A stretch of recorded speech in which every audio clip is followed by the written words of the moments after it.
और चलिए 8 बजे की बुलेटिन की शुरुआत बड़ी खबर के साथ कर रहे हैं और पहली ब्रेकिंग आपको बता दें। जयपुर की कृष्णा कॉलोनी में देर रात को दो समुदायों के बीच झड़प हुई। देखते ही देखते माहौल पत्थरबाजी में तब्दील हो गया। इस दौरान लोगों ने ब्रह्मपुरी थाना पुलिस को सूचना दी, जिसके बाद पुलिस मौके पर पहुंची और हालात को काबू किया। वहीं इस पत्थरबाजी में कई मकानों को नुकसान भी हुआ, गाड़ियों के भी शीशे टूट गए। फिलहाल इलाके में भारी पुलिस बल की तैनाती की गई है। दूसरी बड़ी खबर, देर रात नेपाल से लेकर उत्तराखंड तक एक के बाद एक 3 भूकंप के झटके महसूस किए गए। नेपाल में रात 1 से 2 बजे के बीच एक के बाद एक 2 भूकंप आए। भूकंप का केंद्र नेपाल का बांगलुंग शहर रहा। इसके बाद रात 2:19 पर उत्तराखंड में धरती हिली। बांगलुंग जिले में 4.7 और 5.3 तीव्रता के 2 भूकंप के झटके महसूस किए गए। तीसरी बड़ी खबर, मुंबई के कुर्ला इलाके से, जहां आज तड़के एक लकड़ी के गोदाम में आग लग गई। आग पर काबू पाने के लिए 8 दमकल की गाड़ियां मौके पर मौजूद हैं। आग लगने के कारणों का भी पता नहीं चल पाया है। आग लगने की इस घटना में किसी के हताहत होने की खबर नहीं है। आग लगने की इस घटना में लाखों का नुकसान का अनुमान लगाया जा रहा है।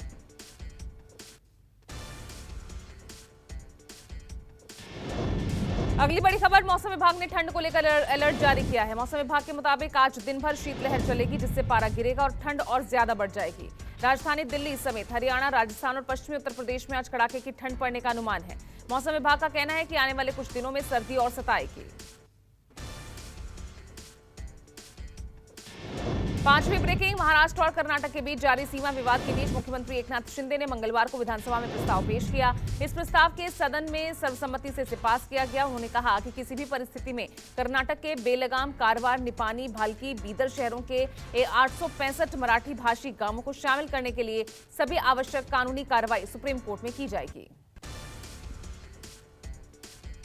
छठी ब्रेकिंग, इलाहाबाद हाईकोर्ट की लखनऊ पीठ ने उत्तर प्रदेश निकाय चुनावों को लेकर मंगलवार को अहम फैसला सुनाते हुए कहा कि ओबीसी आरक्षण के बगैर तत्काल स्थानीय निकाय चुनाव कराए जाएं। हाईकोर्ट के फैसले के बाद ओबीसी के लिए आरक्षित सभी सीटें अब जनरल मानी जाएंगी। कोर्ट के 87 पेज के फैसले से राज्य सरकार को बड़ा झटका लगा है। सातवीं बड़ी खबर, जम्मू कश्मीर की पूर्व सीएम और पीडीपी चीफ महबूबा मुफ्ती ने भारत जोड़ो यात्रा में शामिल होने के लिए कांग्रेस का निमंत्रण स्वीकार कर लिया है। महबूबा मुफ्ती कांग्रेस नेता राहुल गांधी के नेतृत्व में चल रही भारत जोड़ो यात्रा में कश्मीर में शामिल होंगी। मुफ्ती के साथ साथ नेशनल कॉन्फ्रेंस के नेता फारूक अब्दुल्ला ने भी कश्मीर में भारत जोड़ो यात्रा में शामिल होने की बात कही।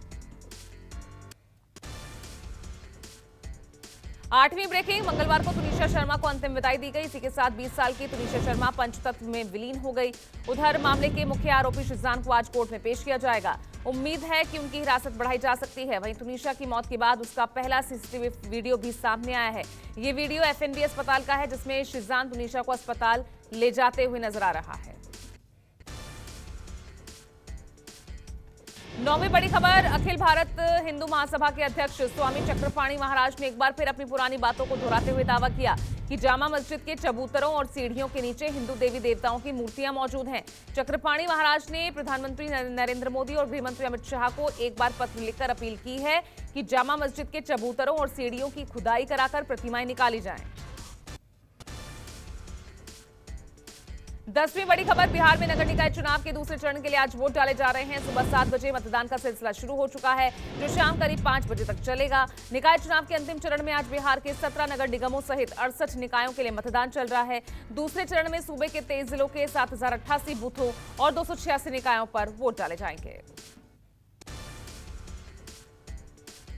11वीं ब्रेकिंग, कांग्रेस की भारत जोड़ो यात्रा आज से बंगाल में शुरू होगी। पश्चिम बंगाल में इसका नाम पहाड़ से सागर रखा गया है। आज गंगा सागर में पूजा के साथ इस यात्रा की शुरुआत होगी। ये यात्रा 23 जनवरी को सुभाष चंद्र बोस की जयंती पर कार्सियांग, दार्जिलिंग में समाप्त होगी। बंगाल कांग्रेस के नेताओं का दावा है कि राहुल गांधी और प्रियंका गांधी भी भारत जोड़ो यात्रा के दौरान कुछ दिनों के लिए मार्च में शामिल होंगे।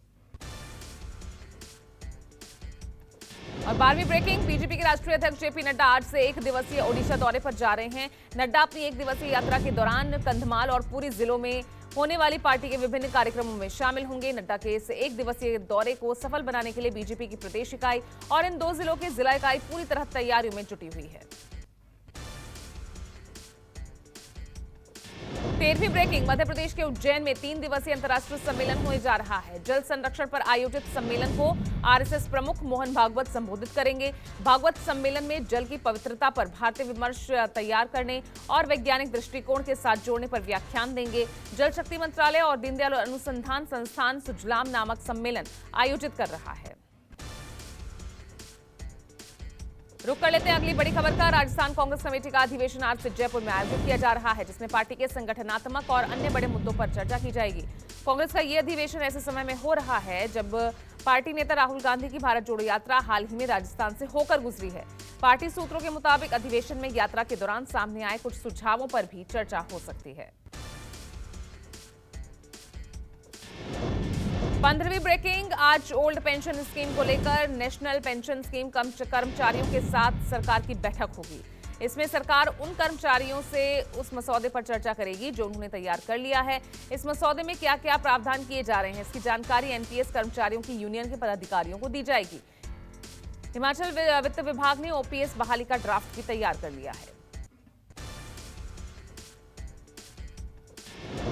16वीं ब्रेकिंग। आज अनिल देशमुख साल भर बाद जेल से बाहर आएंगे। इसे लेकर एनसीपी ने पूरी तैयारी कर ली है।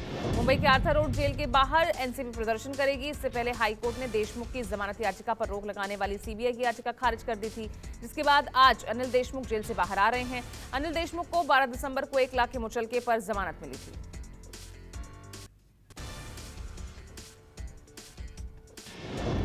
अगली बड़ी खबर। जम्मू कश्मीर में सुरक्षा बलों और आतंकियों के बीच मुठभेड़ जारी है। 2-3 आतंकियों को सुरक्षा बलों ने घेर लिया है। ये एनकाउंटर जम्मू के सिद्रा इलाके में हुआ। 18वीं ब्रेकिंग। यूपी के मऊ में एक झोपड़ी में आग लगने से 5 लोगों की मौत हो गई है। घटना मऊ के शाहपुर गांव की है, जहां कल रात आग की चपेट में आने से घर के 5 लोगों की मौत हो गई। गांव वालों से जानकारी मिलने के बाद दमकल विभाग और राहत दल मौके पर पहुंचा और आग पर काबू पाया, लेकिन तब तक 5 लोग जान गंवा चुके थे। वहीं मृतकों को 4-4 लाख के मुआवजे का ऐलान किया गया है।